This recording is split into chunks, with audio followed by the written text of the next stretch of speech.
Hey, what's up guys? Welcome to the comic shop. In this video, it's going to be something a little different. Instead of showing you how I assemble a print, I'm going to be showing you how I use my Cura settings and how I take care of my 3D printer to actually get these kind of results. Stay tuned.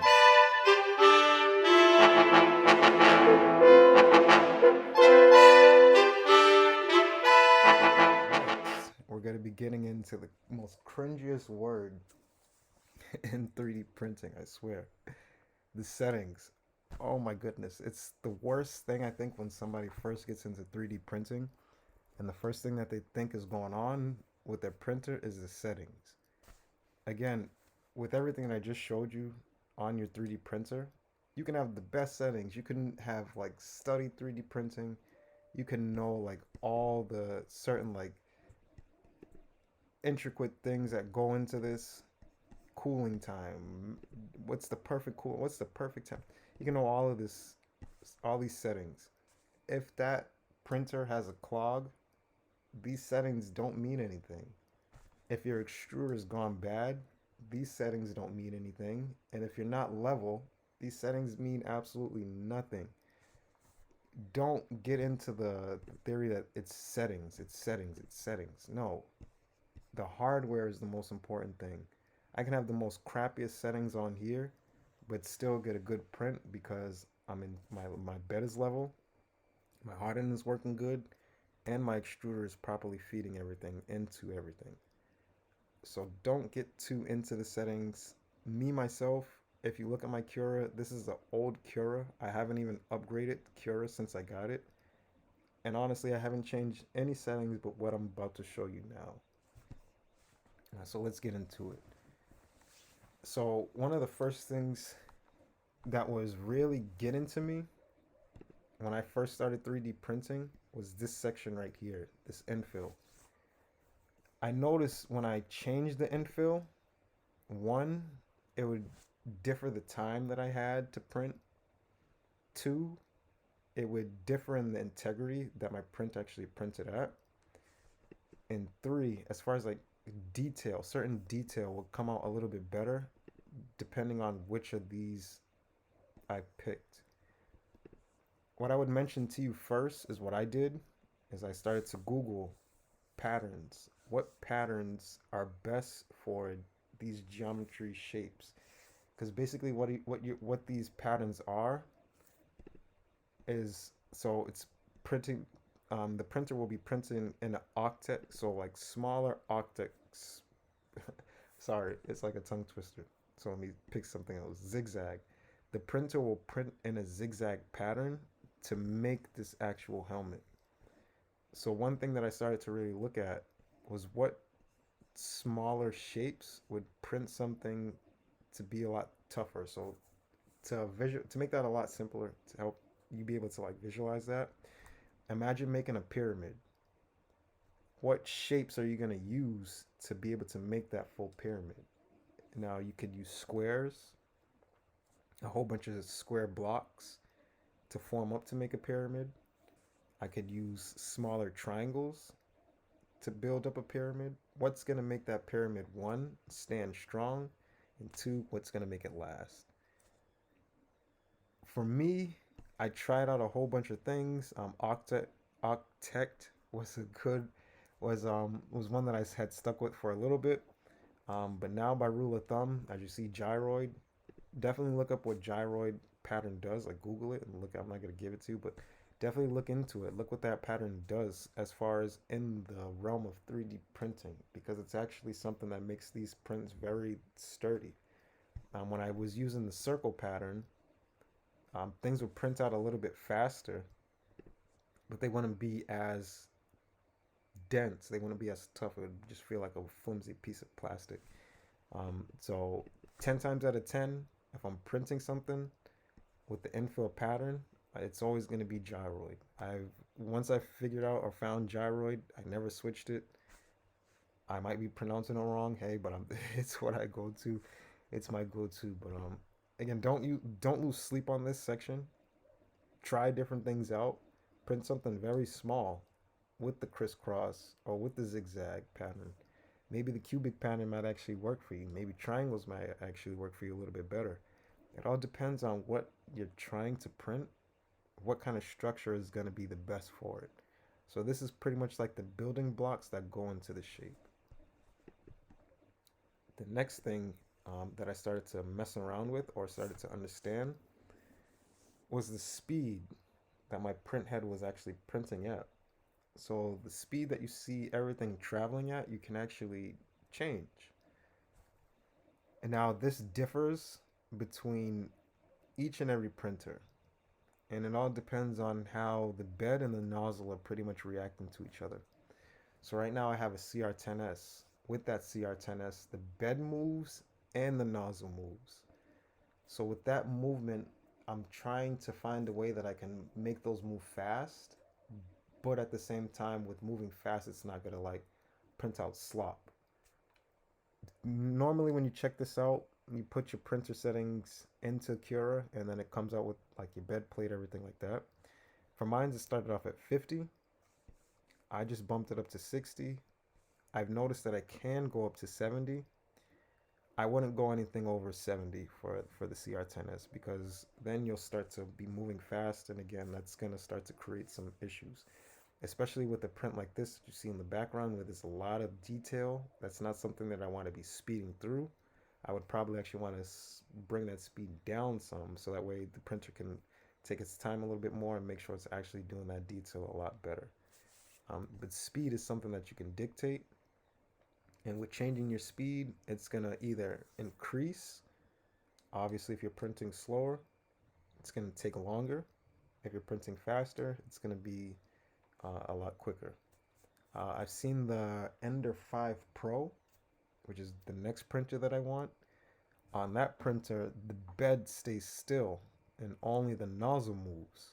Now, the bed only retracts downwards, but the nozzle is what's moving left, right, up, down, so on and so forth. So on that one, I could definitely get a lot more print speed because not everything is moving, it's just the nozzle.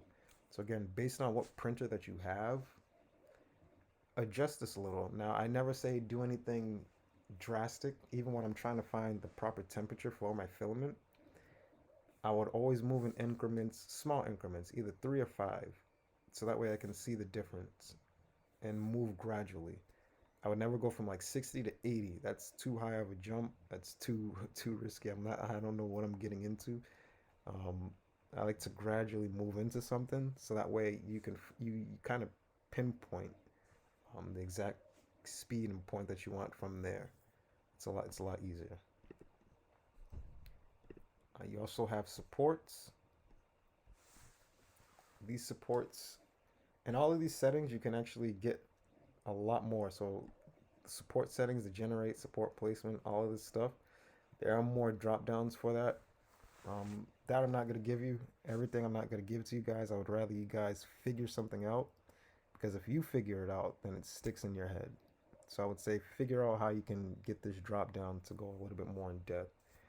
But one thing that I always go to here is you may not have noticed, or you may have noticed, but you might not have noticed, like, what is that? So you see where it's red on the file? That red is indicating that, hey, for this print, there's nothing under there. So this could fail. In order to prevent it from failing, you should put some supports. So wherever you see that red line, that's just indicating that there should be some support there. So that way it's a better chance of this actually coming out. Now, as you can see on my printer, I don't really have supports on for this mask. The only supports that I have on, because I split it in two, is just to basically support this back piece right here. So that way that doesn't fail because that's going to be like completely in the air. So it's just taking a little focus on that. Now with printing, the more you print, the more you'll be able to capably know, like, oh, I see like a little bit of red here on the eye. I know that's not going to be an issue. I know I can print that and nothing's going to happen. Which is again why you see two halves of my print here. So along with the supports, what I'm also looking at as well is how can I cut this file, which takes 2 days to print in one shot, how can I cut it, put a little bit of supports in it, so that way it doesn't take me 2 days, because that 2 days is just with the, as you see, the supports there, some of the basic supports at the bottom. So I want to cut that out. Even with me cutting, you'll see that this jaw piece here still has like a little hangover, which registered as red. But again, from printing so much, I know I've printed a whole bunch of helmets just like this with the jaw like that. I know that that'll print, but you could still put supports in there as well. So when you're looking at supports, the key thing that you want to do is go into the slicer preview. And it's very tedious, but it's very, very important, because without doing this, there could be like the most smallest thing that you didn't see, and in the end, it's going to cause an issue. So what I'll do is I'll click on the dot to the right, and I'll go up very slowly on the print. And what I'm doing is I'm trying to find where is something going to be printing that's going to be causing an overhang, like you see right here, but there's a little support there that I should put supports. Because sometimes, even with putting it on touching build plate or putting supports everywhere, sometimes the supports might miss something, and that one something can be what completely destroys your print. So again, it's not always the setting. Sometimes you have to look and actually see what's going on, to make sure that this succeeds. So going up, up, up, up, up, up, up, everything looks good. Now we get to the eye section, and you see, just like what I was mentioning, you start to see the print kind of like in the air. So at this point here, where that bridge happens. But again, printing so much, mainly helmets that have eyepieces like this, I know that my printer can do that. I know that it's going to successfully do that. It's not that big of a deal to me. What I look for is where something is hanging. So if you look at this print, everything is basically what I say building on top of itself. So if you look at this layer right here, going up, the print is building on top of itself. So if it's building right on itself, if you look at it from the bottom, everything is just pretty much going straight up. Straight up and down is good. The printer can do that. When I look at the back, see how this piece here is starting to create like a bridge? My printer probably could do this because it's still connected to the main helmet, and things like this you'll start to understand as well. Hey, it's going to be printing in the air, but it is connected to this. How far out does it go? Does that look like it's going to be sturdy? Does that look like it's going to be strong? This is a 2-day print. Do I want to risk that? No. So let me put some supports there, so that way that's taken care of, and I can go to sleep at night and be comfortable because I know I put supports there. Same thing, as you see, the bridge continues over to the back of the helmet. So you see how the print is starting to print on top of this support. If that support wasn't there, would you really think that from this side to this side that the printer can actually do that without an issue? Probably could. Again, I'm not risking it. So generated supports is the next thing that you want to understand. Now, some people do say, hey, what if I don't want to just use touching build plate, or what if I want to customize my own supports and put them in the places that I want? Well, that's what the good thing about this marketplace is. In the marketplace, I know some of you guys have seen either custom supports or tree supports, and you're wondering how you can get that onto your file. This is my custom support here, this black thing right here. But pretty much you just go into the marketplace. Again, I'm not going to show you guys everything. Just play around with the store, look at different plugins. This is where you would get any kind of add-on that you want right here. And the good thing is that even though it's a store, I didn't have to pay for anything. I didn't have to pay for the regular supports. I didn't have to pay for the tree supports. And you see this big cube here. You're probably wondering what that is. That's actually a support blocker. So what I'm saying is, you see all this red in here? Yes, that's over the build plate, but like I said, the helmet is building up on itself. So I don't want a whole bunch of support there, which is going to take this from 2 days to probably like 5 days with all of that. So I use a support blocker. And this is saying generate support everywhere except for what's in this black box. Again, mix around, use it, cuts it down time. Custom supports and support blockers are very important. What else do I look at next? Next thing that you should look at or should get familiar with is going to be the quality.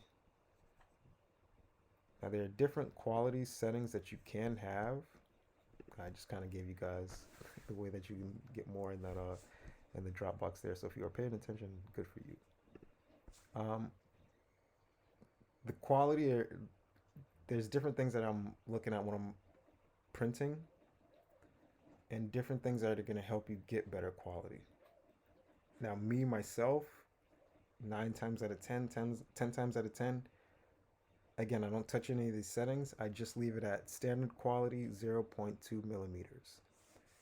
What that means is the flow of filament that's coming out through the hot end will come out at zero point 0.2 millimeters. That's what's called standard quality. What if I wanted lower quality? So what if I just wanted this thing to just start flowing out a bunch of filament and moving up the speed a lot faster, so that way I get that print a lot quicker? Well, I can go to low quality. Low quality is going to print a flow of 0.28 millimeters, which one, I would want to make sure I'd have the right nozzle for. And two, I want to make sure that I have the right nozzle and the right flow, because if I put the right flow but have the wrong nozzle, again, this is where it clogs and so on and so forth come out.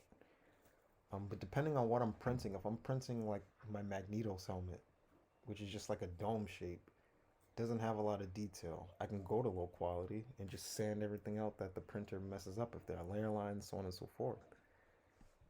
You have dynamic and super quality, one at 0.16 millimeters and one at 0.12 millimeters. Now, basically what these do is exactly what they say in the name. They give you very, very precise quality. Again, I would want to make sure that I have the right nozzle on when doing this, but pretty much the flow is going to get a lot thinner, making the print a lot longer, the print time a lot longer, and making the speed move a little bit slower. But what's going to happen is all the little details that I see on this printer, on this file, are going to come out very, very, very detailed, because this printer is moving and letting out just a little bit of filament in very precise ways. So that way I get a beautiful, crisp print. Now, again, that's not always needed.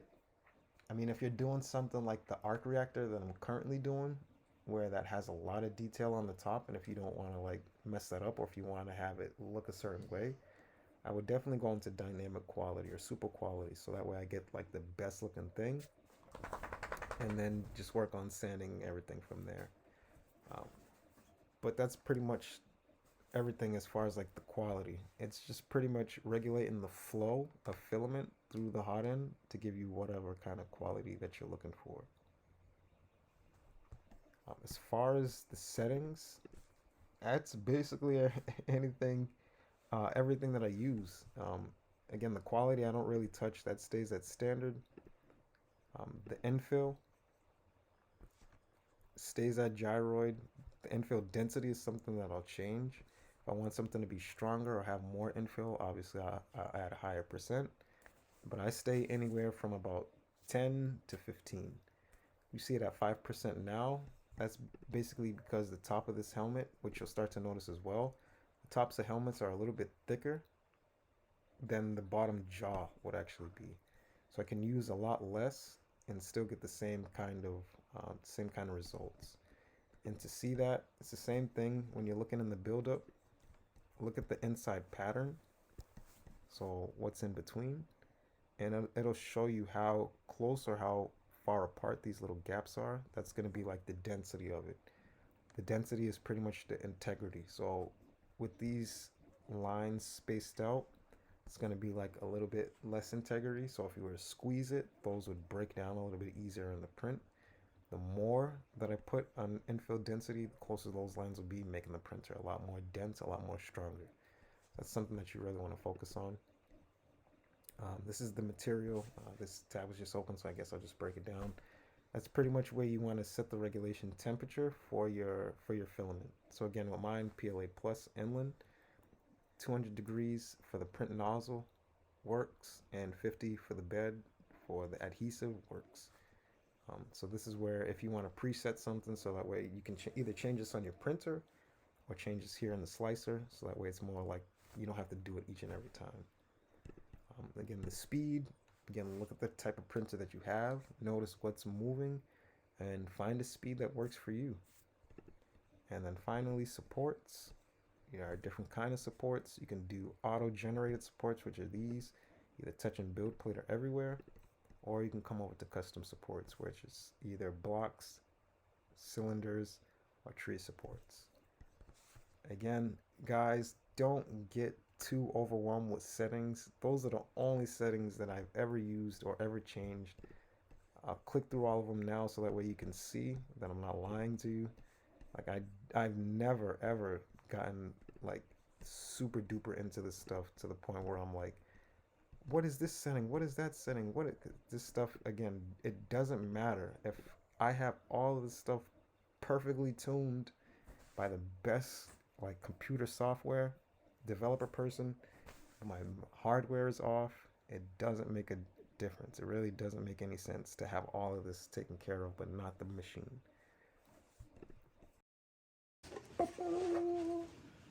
So again, I hope that helped you guys a little bit more on steps and processes that you should take and what you should look at to actually get something that looks just like this. Again, don't worry about anything on the computer. Don't worry about your settings. Worry first about understanding how the printer works. Get very comfortable with those tools and start to get a process of when you want to start printing. Because to be honest, if some of you guys just started and were trying to go at a file like this and your printer was going, I guarantee you wouldn't sleep through the night, because every 5 seconds you'll be getting up. Oh, is something going on with it? Oh, is something going on with it? Oh, is something going on with it?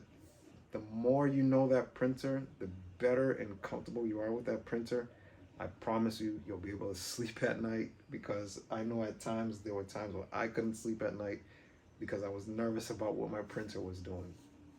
So again, throw the computer to the side, get used to that printer, get very, very comfortable with using those tools, because before doing a print like this, it took me a little bit of time to actually tackle it. Want to know why? Because I knew that there was something that I had to do with my printer before getting into that.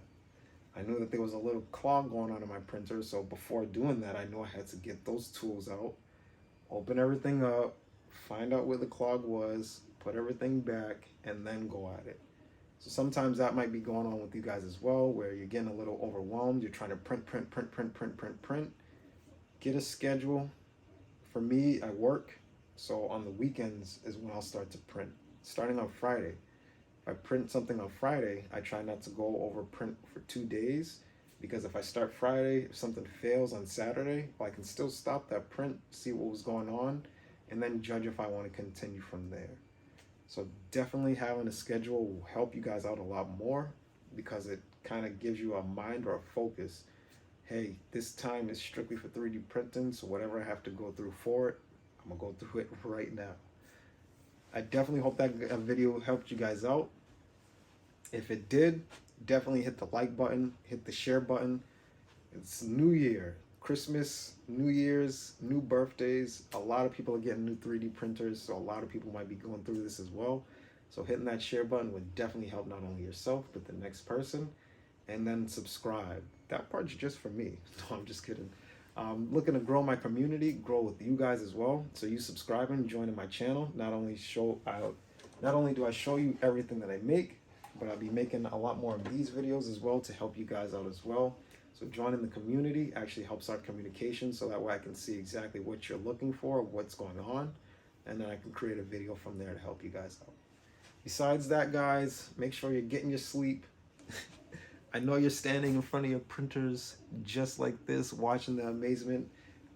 Enjoy, guys. It's a new year. It's a new thing that you're trying. This does take time. There is a learning curve, but the more that you put into it, the more you have a structured schedule, and the more you're just breathing and just not letting it overwhelm you with settings, the more fun you'll have. I still stand in front of my printer for minutes looking at what's coming out, especially for a print like this. So it's not weird, it is normal. But Happy New Year's, guys. Enjoy those 3D printers. Leave a comment below what kind of printer you have, what you might be going through.